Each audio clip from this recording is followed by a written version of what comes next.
श्री गुरुवे नमः। अखंडमंडलाकारं व्याप्तं येन चराचरं तत्पदं दर्शितं येन तस्मै श्री गुरुवे नमः। ओम शांति शांति शांति। प्रणाम भवन। श्वेता श्वेत्रोपनिषद स्वामी श्री अखंडानंद सरस्वती जी महाराज का दिव्य ग्रंथ, जिसमें भगवान हमारा 53वां प्रवचन चलेगा। ब्रह्म वेताओं का अनुभव भाग 2 और अध्याय 6 में मंत्र नंबर 11 और 12, जो ब्रह्म वेताओं के भगवान बहुत ही प्रिय मंत्र हैं, वहां से आरंभ कर रहा हूं। पेज नंबर 728 से आगे। एको देवः सर्वभूतेषु गूढ़ः सर्वव्यापी सर्वभूत अंतर आत्मा कर्माध्यक्षः सर्वभूत दिवासः साक्षी चेता केवलो निर्गुणाश्च।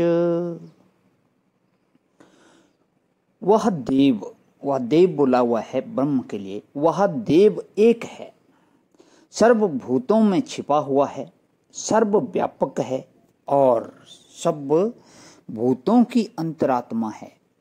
वही समस्त कर्मों का अध्यक्ष है और समस्त भूत उसी में निवास करते हैं, अथवा समस्त भूत में वही वसता है।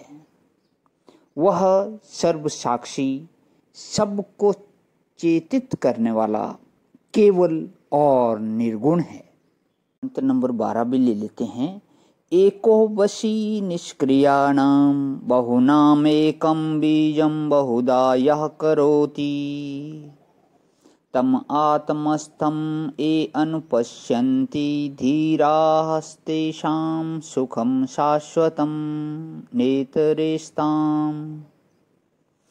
अर्थ है, भगवान जो ब्रह्म एक है, स्वतंत्र है और प्रलय अवस्था में पड़े हुए जीवों के बीज को अनेक रूप कर देता है, उसको जो धीर पुरुष अपने हृदय देश में सद्गुरु की युक्ति से साक्षात स्थित देखते हैं, उन धीर पुरुषों को ही शाश्वत सुख प्राप्त होता है, अन्य को नहीं।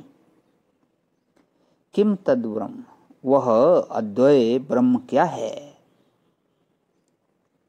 अब अगले मंत्रों में उसका वर्णन करते हैं। शास्त्रों में वर्णन यह आता है कि मनुष्य जहाँ बैठा हुआ होवे, वहाँ से कितनी दूर जाकर उसको लघु शंका करनी चाहिए और स्नान करने कैसे करना चाहिए, यह भी वर्णन है। कि मनुष्य चल रहा हो तो उसका पांव पकड़कर प्रणाम नहीं करना चाहिए, नहीं तो प्रणाम से पुण्य नहीं मिलता है। किसी के रास्ते में रोक लगाना, चल रहा हो, आगे बढ़ रहा हो, आगे बढ़ते हुए आदमी के रास्ते में रोक डालना, यह धर्म का काम नहीं है। संक्षिप्त रूप से इस बात को समझ लो। हमारे वृंदावन में साईं जी थे, बड़े अच्छे महात्मा थे। मैंने उनकी जीवनी लिखी है। उनकी जीवन 300 से अधिक पृष्ठों में छपी हुई है। वे दिव्य विभूति थे। वे कहते थे कि जिस समय लेटे हुए होना, उस समय प्रणाम नहीं करना चाहिए। क्यों? बोले, यह बड़ा असगुन है, इसमें भाव जो है ना वह अच्छा नहीं है। लेटे हुए को फूल माला नहीं पहनानी चाहिए, लेटे हुए को चंदन नहीं लगाना चाहिए। क्यों? कि जब मुर्दा लेटा हुआ होता है तब उसको चंदन लगाया जाता है, उसको माला पहनाई जाती है, उसको प्रणाम किया जाता है। इसलिए जीवित मनुष्य यदि लेटा हुआ हो तो प्रणाम नहीं करना, चंदन नहीं लगाना, माला नहीं पहनाना, खाते समय भी नहीं। एक स्वाद उसको मिल रहा है, उसमें जाकर दाल भात में मुसल चंद क्यों बनना। उसको रोटी खाने का स्वाद आ रहा है, उसमें आकर आगे से कि महाराज हमारी तरफ से ढोक, हम प्रणाम करते हैं। क्यों दाल भात में मुसल चंद बनना, उसमें स्वाद लेने दो, उसको खाने दो। यह सब क्या है? बोले, यह सब शिष्टाचार का, धर्म का निरूपण है। वह शास्त्र ही अलग है और यह कि यह उपनिषद है, ब्रह्म विद्या है। इसका काम यह नहीं है कि ऐसे उठो, ऐसे बैठो, ऐसे खाओ, ऐसे सो। हमारे कर्म का नियंत्रण करने के लिए यह विद्या नहीं है। यह जगत के मूल तत्व का अनुसंधान है। जैसे आजकल यह आंदोलन हो रहा है कि न्याय विभाग और प्रशासन विभाग अलग अलग होना चाहिए, पुलिस का महकमा अलग होना चाहिए और जो निर्णय देने वाले जज लोग हैं उनका महकमा अलग होना चाहिए, नहीं तो पुलिस उसको प्रभावित कर लेती है। वह जो मजिस्ट्रेट होता है ना, उसके ऊपर पुलिस वाले अपना असर डालकर निर्णय करवा लेते हैं। तो बिल्कुल अलग अलग होना चाहिए, असर नहीं पड़ना चाहिए। तो यह जो हमारा धर्मशास्त्र है, यह प्रशासन विभाग है।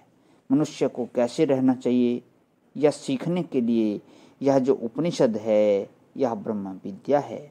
माने जगत में जो मूल तत्व है उसका क्या स्वरूप है और उसका चिंतन करते करते हम जगत के संपूर्ण बंधनों से कैसे मुक्त हो जाएं, यह बात बताने के लिए है। जहाँ कर्तव्य शास्त्र और तत्व शास्त्र दोनों एक में मिल जाते हैं, वहाँ बोले तत्व में तो कोई धर्म अधर्म है नहीं। चाहे जितनी गड़बड़ कर लो, जब धर्म अधर्म से ही काम चल जाता है तो तत्व ज्ञान की क्या जरूरत। प्रणाम भगवान। आज यहीं विराम इस का कर लेता हूँ। ओम शांति शांति शांति। प्रणाम भगवान।